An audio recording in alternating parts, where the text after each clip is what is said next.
Sejumlah organisasi internasional menyampaikan keprihatinan mendalam soal kondisi HAM di Indonesia pasca vonis 2 tahun penjara terhadap Gubernur DKI Jakarta nonaktif Basuki Cahayapurnama. Delegasi Uni Eropa untuk Indonesia menyerukan kepada pemerintah dan rakyat Indonesia untuk tetap mempertahankan tradisi toleransi dan pluralisme yang selama ini dikagumi dunia. Uni Eropa juga menyatakan undang-undang yang mengkriminalisasikan penistaan agama apabila diberlakukan secara diskriminatif dapat menjadi penghambat terhadap kebebasan mengemukakan pendapat dan beragama. Hal senada juga disampaikan Dewan HAM PBB untuk kawasan Asia yang berkicau di Twitter menyatakan prihatin atas hukuman penjara terhadap dugaan penistaan agama Islam. Dewan HAM ini menyerukan kepada Indonesia untuk mengkaji ulang pasal penistaan agama yang ada dalam Undang-Undang Hukum Pidana. Semasa masih menjabat Gubernur DKI Jakarta, Basuki Cahayapurnama dikenal dengan kebijakannya yang tegas merelokasi warga dari bantaran kali ke rumah susun atau rusun. Warga relokasi Kampung Pulo mengapresiasi kebijakan relokasi Ahok dan mengaku menjalani hidup lebih baik di Rusunawa, Jatinegara Barat. Beberapa laman utama media internasional mencantumkan berita tentang kasus Basuki Cahayapurnama di halaman utama situs berita mereka. Topik Breaking News The Guardian mengangkat berita tentang Gubernur Jakarta Ahok terbukti bersalah dan divonis selama 2 tahun. Dengan foto pendukung Ahok berpakaian merah kotak-kotak di bagian atas, berita The Guardian menjelaskan perjalanan kasus Ahok lengkap dengan 2 poros pendukung dan pihak yang menuntut kasus hukum Ahok diproses. Tuntutan hukuman dari jaksa penuntut umum yang awalnya hanya 1 tahun dinilai pihak kontra Ahok terlalu ringan, seharusnya mencapai 5 tahun. Halaman utama beranda CNN juga menyebutkan tentang kasus Ahok. Di bagian berita, CNN juga mencantumkan 8 foto seputar aksi damai yang terjadi beberapa kali di Jakarta. CNN menyebut kasus ini sebagai sebuah tiupan bagi aspek toleransi beragama. Tidak lama setelah sidang ditutup, berita tentang vonis Basuki Cahayapurnama juga menjadi salah satu berita utama di situs berita BBC. Dalam beritanya, BBC menghubungkan kasus ini dengan rentetan aksi damai dan protes yang terjadi juga dengan pemilihan Gubernur DKI yang digelar April lalu. Baik, pemirsa, kami mohon maaf, informasi sebelumnya adalah mengenai media internasional yang juga ikut menyoroti perjalanan kasus Ahok. Kita ke informasi selanjutnya, gerakan Ahok saat mendengarkan putusan Hakim Pengadilan Negeri Jakarta Utara sampai Ahok menyapa pendukungnya ketika tiba di LP Cipinang memiliki makna tersendiri. Menurut psikolog Poppy Amalia, Ahok tegar menerima putusan Hakim. Di sisi lain, Ahok meminta pendukungnya untuk selalu mengedepankan perdamaian. Dan berikut kami hadirkan cuplikan analisa Poppy Amalia atas ekspresi Ahok saat menghadapi vonis di pengadilan pada Selasa kemarin. Selesai di persidangan, kemudian dia menunduk. Nah, menunduk ini adalah ia menghormati dari pernyataan daripada Pak Hakim. Okay. Artinya menunduk ini juga dilakukan dengan penghormatan yang sangat dalam ya. Ini bongkoknya juga sangat begitu luar biasa nih sampai dalam seperti ini nih. Artinya apa? Ada penunjukan gestur ketulusan kalau begitu? Ketulusan itu jelas sekali terlihat adalah ketulusan. Orang mau menggambarkan bahwa beliau itu misalnya galak bla bla bla, tapi lihatlah apa yang dilakukan sama beliau pada saat menerima keputusan. Artinya beliau menghormati vonis yang dijatuhkan kepada dirinya. Ada situasi apapun gitu loh. Artinya gentleman, berani dan menunduk hakim yang menjatuhkan. Nah, ini memberikan gambaran bahwa ini sosok yang kemarin sempat disampaikan berbagai macam asumsi, penistaan agama, kemudian melecehkan dan lain-lain, beliau yang galak dan lain-lain, beliau melakukan hal ini gitu. Artinya hormat dan tunduk terhadap aturan yang ada. Ini sebuah apresiasi. Yang penting kita ambil garis bawahi adalah tadi, apakah kalimat itu yang menerima, yang mau mengikhlaskan. Yang lebih menarik lagi pada saat ia turun, pada saat menghadapi menuju ke rutan, itu lebih menarik lagi kalau ada ininya. Saya ada gambar juga yang cukup menarik, mungkin bisa di next teman-teman gambarnya. Selanjutnya ini adalah ekspresi yang juga ini pada saat dia udah sampai.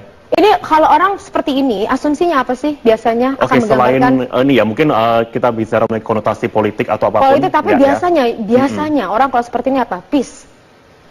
Damai. Damai. Ia ingin menyampaikan Dan is that ekspresi wajahnya?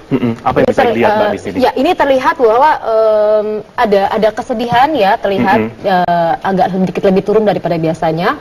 Kemudian jadi sedih dengan kondisi seperti ini. Senyumnya tidak ada senyum, hanya sedikit. Kemudian tapi ada colong mata di sini, berarti lelah sekali. Tapi pada saat dengan kondisi apapun dia mengeluarkan peace.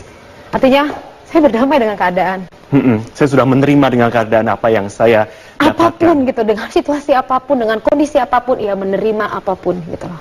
Apakah ekspresi bisa ditunjukkan dengan air mata? Saya tidak melihat ada air mata sejauh ini kalau dari ekspresi Pak Ahok ini ya.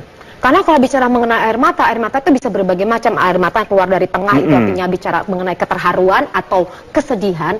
Kalau misal dari sebelah kanan adanya kebahagiaan. Kalau dari kanan? Nah, jadi kita nggak bisa ngeliat juga. Belum tentu, karena kalau orangnya tipikalnya dia tertutup dan orangnya keras, dia sulit untuk menjatuhkan air mata.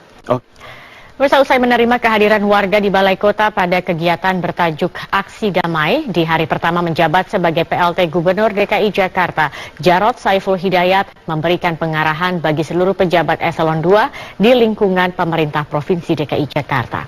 Arahan ini disampaikan oleh Jarod di ruang rapat besar lantai 2 Blok B, Balai Kota Pemprov DKI Jakarta. Merasa kehilangan tanpa Ahok di Balai Kota, namun Jarod optimistis dapat menjalankan roda pemerintahan dengan dukungan jajaran eksekutif, legislatif, dan juga warga.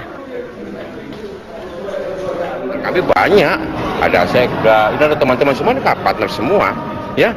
Untuk eksekutif ini partner semua, jadi lebih mudah, lebih kencang. Kenapa? Karena mereka sudah terbiasa ikut ritme.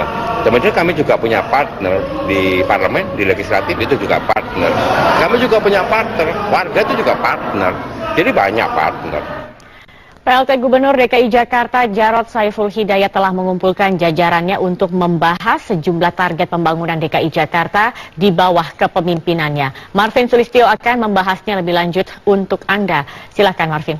Baik, terima kasih Zakia. Tentunya ada 5 PR ataupun 5 fokus yang sudah kami catat yang seharusnya bisa dilakukan untuk PLT Gubernur DKI Jakarta Jarod Saiful Hidayat. Kita akan coba simak sama-sama 5 fokus apa saja yang masih menjadi permasalahan ataupun masih menjadi PR utama bagi Jarod untuk diselesaikan di DKI Jakarta. Kita lihat yang pertama yang juga sudah nampak sampai dengan saat ini adalah mengenai penyelesaian dari Simpang Susun Semanggi, di mana proyek sepanjang 1,6 km ini sebenarnya sudah selesai pada tanggal 25 April yang lalu. Namun hingga saat ini pula sampai dengan pada peresmiannya, pada rencana peresmian pada tanggal 17 Agustus 2017 bertepatan dengan kemerdekaan Republik Indonesia, masih terus dilakukan pemantapan agar bisa dilakukan untuk ataupun digunakan bagi masyarakat secara 100% tanpa ada kesalahan ataupun minim kesalahan.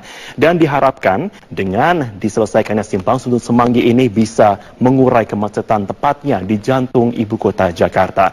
Target kedua yang juga diharapkan bisa diselesaikan oleh Jarod Saiful Hidayat adalah mengenai pembangunan koridor 13 Transjakarta yang menghubungkan kawasan Tendean sampai dengan Ciledug, di mana jalan layang kini masih dalam tahap uji coba, yang mana jalan layang yang bebas kendaraan pribadi ini akan diresmikan pada tanggal 22 Juni mendatang atau bertepatan dengan ulang tahun DKI Jakarta. Dan kemudian yang ketiga adalah fokus lain yang juga menjadi salah satu hal krusial untuk segera diselesaikan adalah mengenai pembangunan jak grosir di Pasar Keramat Jati. Kenapa penting sekali? Karena tentunya diharapkan dengan penyelesaian pembangunan ini dapat segera menekan harga, terutama komoditi pangan ataupun beras dan juga bahan-bahan pokok lainnya menjelang bulan puasa, yang mana setiap tahunnya kita tahu bahwa masyarakat selalu tercekik dengan harga yang semakin tinggi setiap tahunnya. Diharapkan juga dengan laju inflasi bisa ditekan karena penstabilan harga pangan ini bisa dilakukan melalui langkah-langkah di pasar, salah satunya di Keramat Jati.